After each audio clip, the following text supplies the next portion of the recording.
Oi, gente! Meu nome é Silene Medrado, eu sou uma mulher branca, de cabelos pretos abaixo do ombro, eu uso uma franja de lado, sou apresentadora e roteirista do podcast Se Liga, e este é um episódio adaptado em Libras. O nome do intérprete de Libras é o Anderson Marques. Ele é um homem branco, alto, de cabelo preto, curto e liso. O Anderson usa vestimenta preta lisa para viabilizar a informação para a comunidade surda. Então, a partir de agora, você pode encontrar esse conteúdo em todas as plataformas digitais de áudio. Vem comigo e se liga! Acho que vocês vão gostar. Eu gostei da história do Beethoven. Que tal começar o dia ouvindo sobre a vida de pessoas comuns e também de personalidades com deficiência? Atenção, atenção! Hoje, o quadro Histórias da Gente é com o mestre da música, Beethoven. Vamos falar sobre a vida de som e silêncio desse gênio da música que enfrentou a surdez progressiva. Ficou curioso? Então, senta aí e se liga. A surdez de Beethoven é como a orelha de Van Gogh, a única coisa que todo mundo sabe sobre ele, não é, minha gente? No entanto, ao contrário da crença popular, Beethoven não ficou surdo de repente. Sua surdez foi um processo lento que aconteceu durante mais de 20 anos até ter a surdez total. Ludwig van Beethoven nasceu na Alemanha em 1770. Ele foi o segundo de 7 filhos, dos quais apenas 3 sobreviveram até a idade adulta. O primeiro filho, também chamado Ludwig, morreu logo após o nascimento, e ele acabou tendo o mesmo nome do irmão. Beethoven nasceu em uma família musical, seu pai era tenor e seu avô, outro Ludwig, era diretor de música de uma igreja. Beethoven conviveu pouco ou quase nada com seu avô, que morreu em 1773, ou seja, ele tinha apenas 3 aninhos. O pai do Beethoven era alcoólatra e bastante severo na criação de seus filhos. Com o exemplo do jovem Mozart em mente, o pai do Beethoven incentivou fortemente que ele fosse um intérprete musical. E quando criança, ele aprendeu a tocar órgão, piano, violino e fez o seu primeiro concerto público aos 7 anos. Mas o seu pai, não resistindo em ostentar, imprimiu um anúncio avisando que o Beethoven tinha feito o concerto com 6. Aos 12, publicou sua primeira composição.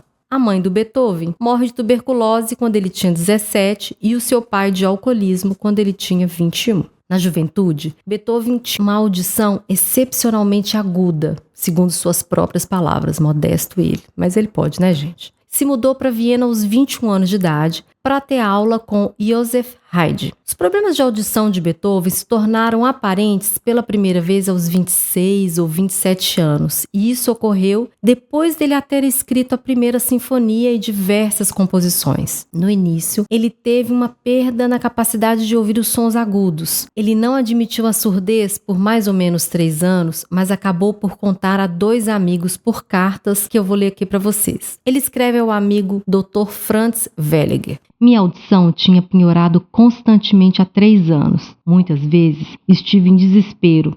Para dar-lhe uma ideia da minha extraordinária surdez, devo-lhe dizer que no teatro sou obrigada a me inclinar bem perto da orquestra para entender os atores. E quando um pouco distante, não ouço nenhuma das notas agudas de instrumentos ou cantores. Frequentemente, consigo ouvir os sons de uma conversa em baixo volume, mas não consigo distinguir as palavras. Ou seja, Beethoven nessa época podia ouvir, mas não entender. Na mesma carta, ele refere outro episódio. Assim que alguém grita, não consigo suportar, só Deus sabe o que será de mim. O que é conhecido como hiperacusia, que é um distúrbio auditivo que provoca uma hipersensibilidade e intolerância aos sons, nomeadamente sons que para a maioria de nós é perfeitamente tolerável. O Beethoven também fala que leva uma vida miserável e há 2 anos evita vida social, porque acha impossível dizer às pessoas que é surdo, afinal ele é compositor e ele é músico. Nessa outra carta que manda um amigo, um pastor Karl Amenda, da Letônia, ele diz: deixe-me dizer-lhe que na minha posse mais preciosa, a minha audição deteriorou-se muito. Quando você ainda estava comigo, amigo, eu já senti os sintomas, mas fiquei em silêncio. Agora, a audição está piorando continuamente. A minha perda auditiva começou no ouvido esquerdo e depois foi para o direito. Em outras palavras, acontece com muitas pessoas que têm uma deficiência auditiva auditiva, ele tentou esconder. A surdez, ela é profundamente isoladora. Em companhia de pessoas, particularmente com vozes desconhecidas, as pessoas com deficiência auditiva têm que lutar contra duas tendências: ficar em silêncio porque não entendem o que está acontecendo, ou falar sem parar porque enquanto estão falando, sabem o que está sendo discutido. A surdez de Beethoven trouxe para ele medo, falta de autoestima, desordem emocional e um crescente isolamento. Mas esse não era o seu único problema. Beethoven também tinha zumbido e afirmava: meus ouvidos assobiam e zumbem continuamente, dia e noite, e tal condição para mim é assustadora. Esse zumbido quase levou Beethoven ao suicídio. Segundo o conselho do Dr. Schmidt, ele se afastou do barulho de Viena por 6 meses, indo para uma vila, um subúrbio na Alemanha, para ajudar essa audição a se recuperar. Mas enquanto ele estava lá, escreveu a segunda sinfonia. E ao final dos 6 meses, ficou claro que essa última sua esperança do isolamento era apenas uma ilusão, que essa audição não ia melhorar mesmo. Então, ele escreveu um testamento em seu quarto que foi descoberto após a sua morte. Nele, ele diz que sua condição o levou ao desespero e pensamentos suicidas. Apenas a moralidade e a música o impediam de se matar. Ele reclama que sua condição auditiva é desesperadora e que, embora fosse naturalmente sociável, ele teve que se afastar da sociedade. E como dizia, como ele, um compositor, poderia dizer que as pessoas precisavam falar mais alto, e afirmava: como eu poderia admitir uma enfermidade naquele sentido em que deveria ser o mais perfeito em mim do que nos outros, um sentido que eu possuía na mais alta perfeição, uma perfeição que poucos em minha profissão têm ou já tiveram. E continua: a humilhação de não ouvir uma flauta que meu companheiro tocava me levou ao desespero. Um pouco mais disso e eu teria acabado a minha vida. Foi apenas a minha arte que me segurou. Esses anos de alta ansiedade para Beethoven foram também extremamente produtivos musicalmente. Isso levou a muitos autores, biógrafos, a sugerir que a sua perda auditiva foi uma condição prévia necessária para sua criatividade, permitindo que ele ouvisse sons internos sem distração do mundo. Uma importante consequência musical da sua surdez foi enfatizar sua composição em detrimento de sua performance e regência. Muitos compositores foram intérpretes ou regentes, como Mozart, Liszt, Chopin, Paganini. Esses compositores passaram muito tempo e obtiveram grande parte do seu apoio. Em maio de 1809, durante o cerco e a ocupação de Viena por Napoleão, houve combate nos arredores da cidade. Beethoven se esconde na adega da casa do seu irmão durante o bombardeio e cobriu a cabeça com travesseiros. Era um sintoma da hiperacusia. Ele comenta que ficaria feliz se um demônio não tivesse estabelecido moradia dentro dos seus ouvidos, e faz outra referência ao suicídio. Se eu não tivesse lido em algum lugar que um homem não deveria abandonar voluntariamente esta vida, enquanto eu ainda pudesse realizar uma boa ação, eu teria deixado essa terra há muito tempo, por minhas próprias mãos. Esta vida é realmente bela, mas para mim está envenenada para sempre. Um amigo relata uma performance do Beethoven ao piano dizendo: não foi um prazer. O piano estava muito desafinado, que Beethoven já não se importava muito, já que não ouvia. Nos trechos fortes da música, ele martelava nas teclas até as cordas vibrarem. Em alguns trechos do piano, ele tocava tão suavemente que as notas eram omitidas, de forma que a música ficava incompreensível. Eu fiquei profundamente entristecido com o destino tão difícil do Beethoven. Entre 41 e 45 anos de idade, as pessoas tinham que gritar para Beethoven para que ele o entendesse. Aos 46, ele não conseguia mais ouvir música. Nesse ano, ele começou a usar livros de conversação nos quais as pessoas se comunicavam com ele por escrito. Beethoven já usava comunicação alternativa, né? Era uma forma dele de conseguir entender o que as pessoas estavam dizendo para ele, já que a compreensão da fala já era impossível. Aos 48, a conversa normal era impossível. De acordo com Anton Schindler, a audição de Beethoven tornou-se muito ruim para a comunicação oral. Mesmo com a ajuda de uma corneta falante, ele foi obrigado a recorrer à escrita. A partir dos 50 anos, ele estava totalmente surdo, embora aparentemente tivesse uma audição residual em seu ouvido esquerdo. Com 53, ele tentou, contra o conselho de Schindler, conduzir uma apresentação de Fidelio, mas foi forçado a desistir. Schindler o acompanhou para casa. Ele se jogou no sofá, cobriu o rosto com as mãos e permaneceu nessa posição até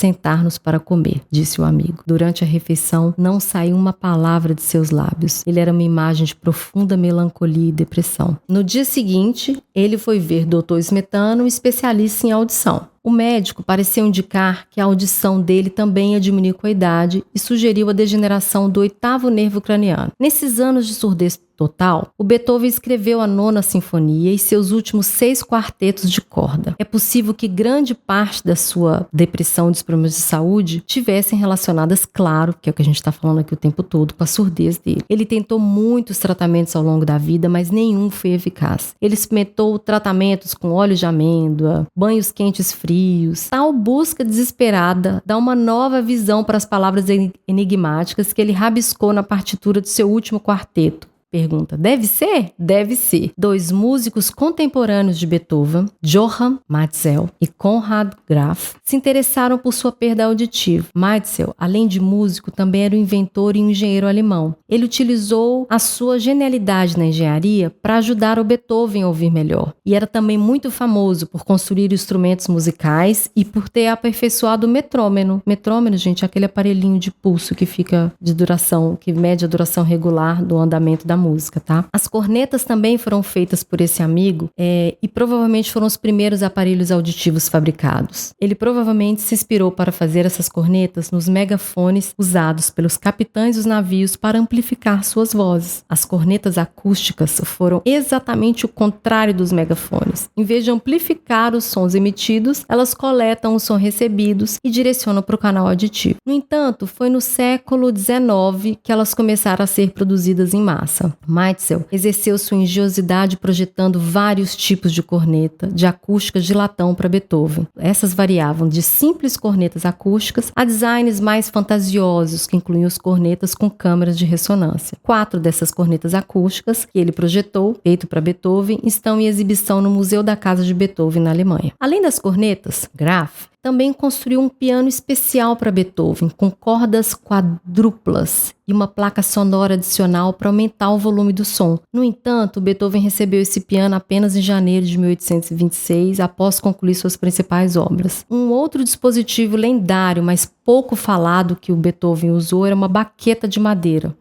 Ele usou essa baqueta para poder ouvir o som do piano. Ele colocava uma extremidade contra o piano e o outro ele segurava entre os dentes. Embora esse método possa parecer incomum, que eu também achei, meu Deus, ele tem uma base, que eles dizem, racional na época de pesquisa, pois as vibrações conduzidas pelos dentes podiam alcançar eficientemente os ouvidos internos por meio da condição óssea. Em síntese, apesar do agravamento da perda auditiva, Beethoven compôs obras-primas, como a 9ª Sinfonia. Colaboradores como Matzel e Graf, juntamente com sua própria genialidade de Beethoven, trabalharam juntos para contrariar sua perda progressiva, garantindo que o mundo pudesse continuar a apreciar o gênio artístico de Ludwig van Beethoven. Mas após alguns constrangimentos em público, Beethoven desistiu de tentar tocar piano ou reger em público, e durante o último período da sua vida, sua energia criativa foi dedicada à composição, que foi uma maravilha para o nosso enriquecimento cultural. A causa da surdez do Beethoven é desconhecida, mas isso não impediu o surgimento de uma extensa literatura falando de diversas causas, desde sífilis, otosclerose, atrofia neuronal, meningite, labirintite, otite média crônica, neurite acústica, hiperparatiodismo. Tiveram diversas hipóteses. Só que ele avisava, era interessante, que ele chegou a culpar, ele falava que a perda auditiva dele era a culpa de uma discussão que ele tinha tido mais jovem com um tenor de temperamento difícil, durante o qual ele caiu e foi jogado no chão. E ele, quando se levantou, afirmou estar surdo. E ele comumente culpava todo mundo pelas suas coisas, até os seus problemas abdominais e gastrointestinais ele culpava pela sua surdez. Beethoven nunca perdeu seu amor pela música. Ele continuou compondo músicas apesar de uma perda auditiva progressiva. Ele usou aparelhos auditivos, o que provavelmente o ajudou até um certo ponto, mas não conseguiu superar as consequências da surdez, o que fez ele não conseguir ouvir nem suas próprias músicas mais. Beethoven tinha apenas 56 anos quando morreu, em 26 de março de 1827. Com base no relatório da autópsia, supõe-se que o Beethoven morreu de cirrose hepática ou pancreatite crônica, e devido à sua dificuldade dificuldade de perda auditiva, analisaram também o sistema auricular dele e até hoje eles debatem grandes causas da etiologia dessa perda auditiva. Na verdade, isso é praticamente impossível de se saber. O que fica pra gente é o impacto da surdez na vida de um grande gênio, na capacidade de resiliência que o Beethoven teve e da criatividade, da capacidade de criação que ele teve, embora os sons sumissem, a energia do Beethoven para a produção de músicas que estão até hoje e que contribuem muito com a nossa vida. As pessoas não dão muita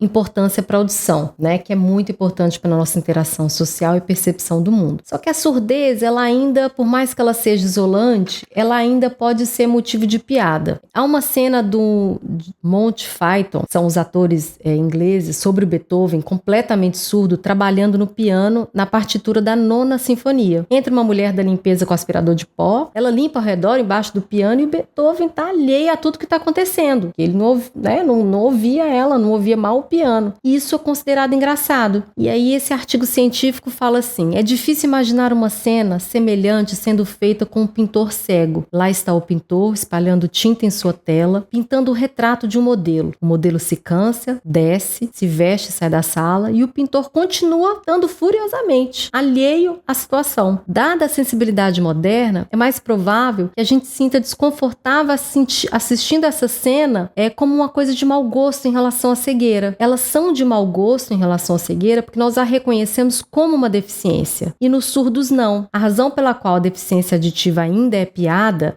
decorre dos aspectos sociais da condição. Os surdos podem parecer compreender melhor em um momento e outro, devido à diferença de ruído, com quem fala, a situação, e o que leva as pessoas a acharem que o surdo escuta quando quer. E aí a audição acaba sendo um estado psicossocial e não apenas físico. Essa afirmação destaca que a audição vai além de captar sons fisicamente. Ela envolve uma dimensão psicossocial, ou seja, está ligada à percepção, à compreensão, à interpretação dos sons. O simples ato de ouvir não garante automaticamente que se compreenda tudo o que está sendo dito. Às vezes podemos ouvir algo, mas não entender seu significado correto, seja por dificuldade de interpretação, falta de contexto ou qualquer outra razão. Além disso, há o risco dos mal-entendidos, onde podemos interpretar erroneamente o que ouvimos, levando a conclusões equivocadas ou ações. Essa complexidade da audição como estado psicossocial ressalta a importância não apenas de ouvir, mas de compreender e interpretar os sons de forma precisa. E aí, as pessoas com deficiência se deparam sempre com a mesma pergunta: será que eu ouvi direito? O objetivo desse episódio foi apresentar uma partezinha pequena da vida do Beethoven, com base na análise da sua experiência pessoal com a deficiência. Aqui a gente trouxe a surdez. Vários trechos desse texto foram tirados de artigos científicos que estarão disponíveis no box de informações. Eu espero que vocês tenham gostado e até a próxima.